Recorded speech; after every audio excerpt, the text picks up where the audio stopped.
नमस्कार साथियों, मैं राजू यादव, आगरा मंडल अध्यक्ष, भारतीय किसान संगठन, आप सभी किसान सरदारियों को सादर चरण स्पर्श, चरण वंदन और नमन करता हूं।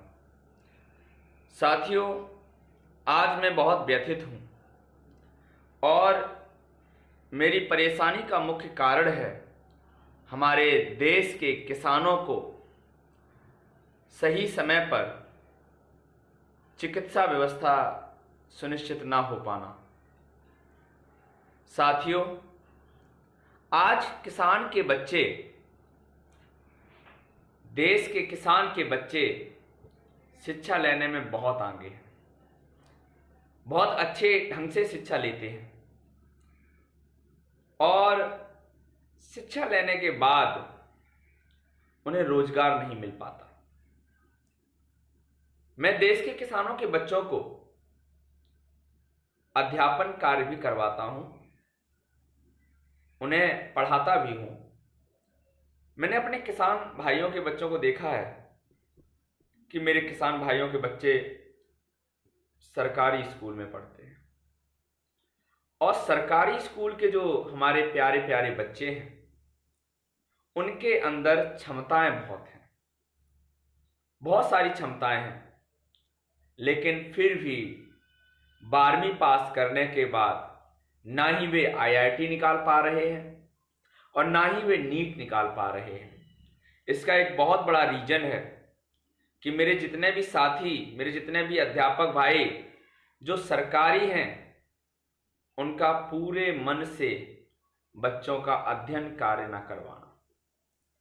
मैं आरोप लगाता हूं अपने देश के समस्त सरकारी विभाग में अध्यापक पद पर चयनित हमारे साथियों पर कि आपके रहते मेरे किसान के बच्चे, किसान भाइयों के बच्चे का अध्ययन अच्छा क्यों नहीं हो पा रहा है।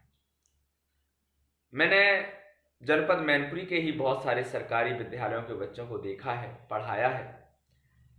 9वीं क्लास के बच्चे को सही मायने में अभी 6वीं तक की नॉलेज नहीं है और इसका मुख्य जिम्मेदारी अगर किसी की है तो उस विद्यालय के अध्यापकों की।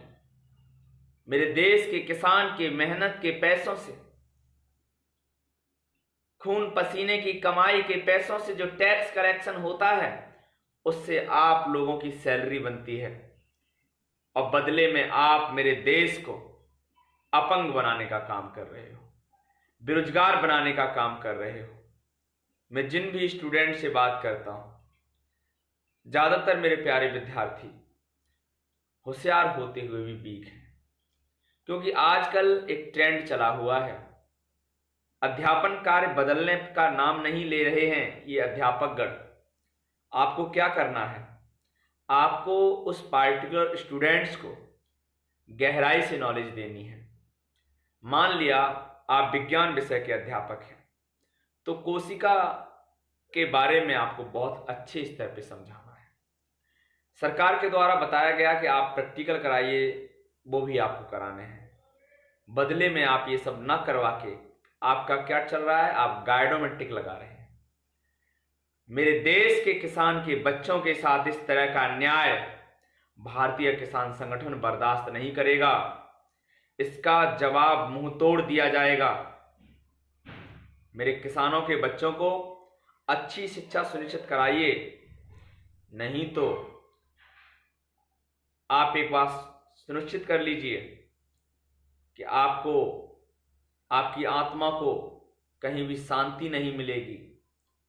हमारे किसान भाइयों के टैक्स के पैसे जो 70,000, 80,000, 1 लाख की सैलरी आप पा रहे हैं, उन बच्चों की शिक्षा पर ध्यान दीजिए, नहीं तो नरक में भी आपको जगह नहीं मिलेगी। मैं रोने लगा जब मैंने एक विद्यालय, शहर का ही विद्यालय है, उसके बच्चों से मैंने कुछ प्रश्न पूछे। मैंने उन्हें कुछ क्वेश्चंस पूछे, उन्हें जानकारी नहीं थी। वो 10वीं में है, 11वीं में है, 9वीं में है, और पूछने पर बताया गया कि हमारे अध्यापक तो केवल टिक लगवाते हैं। गाइडों में टिक लगवाते हैं, ये लगा लो, और एक दो नहीं, पूरी पूरी गाइड ही टिक लगा रखी है, और डंडा लेके पिटाई करते हैं। बच्चे इतने डरे हुए हैं कि बच्चे के माँ पिता भाई बहन भाभी भैया सारे एक ही बच्चे का वर्क कर रहे हैं, और बच्चे को आता जाता कुछ नहीं। मैंने पूछा कोशिका क्या है, बच्चा नहीं बता पाया।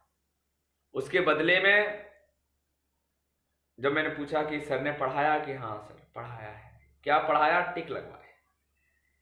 तो सरकार सुनिश्चित करा ले इन अध्यापकों से कि अच्छे से पढ़ाने लगे ये अध्यापक, नहीं तो किसान जब उंगली टेढ़ी करना भी जानता है। आप इस बात को सुनिश्चित कर लीजिएगा, हमारा किसान शिक्षित नहीं है, लेकिन किसानों के बेटे अब शिक्षित हैं, किसी से डरते नहीं हैं। बात समझ में आ रही है कि नहीं आ रही है? जितने भी सरकारी अध्यापक हमारी इस वीडियो को देख रहे हैं, आपसे हाथ जोड़ के अनुरोध है कि अच्छे से पढ़ाना शुरू कर दिए, नहीं तो अपने वहाँ से आप अपनी नौकरी का क्या बोलते हैं, रिजाइन दे दीजिए अगर आपसे नहीं हो रहा है। लेकिन हमारे किसानों के बच्चों को धोखे में अगर रखने की कोशिश की तो ये बिल्कुल गलत होगा, मैं आपको बता दे रहा हूँ।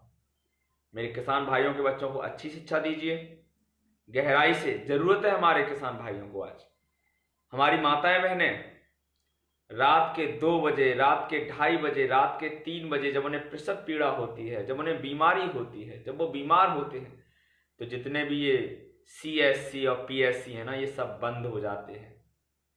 और मेरी माताएं बहनें रात में एम्बुलेंस को कॉल करती हैं, 2-2 ढाई घंटे तक वो आती नहीं है, और जब वो आती हैं तो बहुत देर हो चुकी होती है।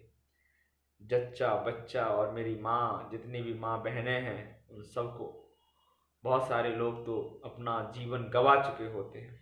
तो बहुत हुआ ये सब, अब आप हमारे किसानों के बच्चों को ऐसा पढ़ाइए जिससे कि इनका नीट और IIT में सिलेक्शन हो। और जब किसानों के बच्चों का नीट और IIT में सिलेक्शन होगा, बाकी का सिस्टम हमारे किसान खुद बना लेंगे। बात समझ में आ रही है कि नहीं आ रही है? तो आपसे मेरा हाथ जोड़कर अनुरोध है सरकारी अध्यापकों से कि आप सुधर जाइए, और नहीं तो किसान सुधार देंगे। जय जवान जय किसान, भारत माता की जय, भारत माता की जय।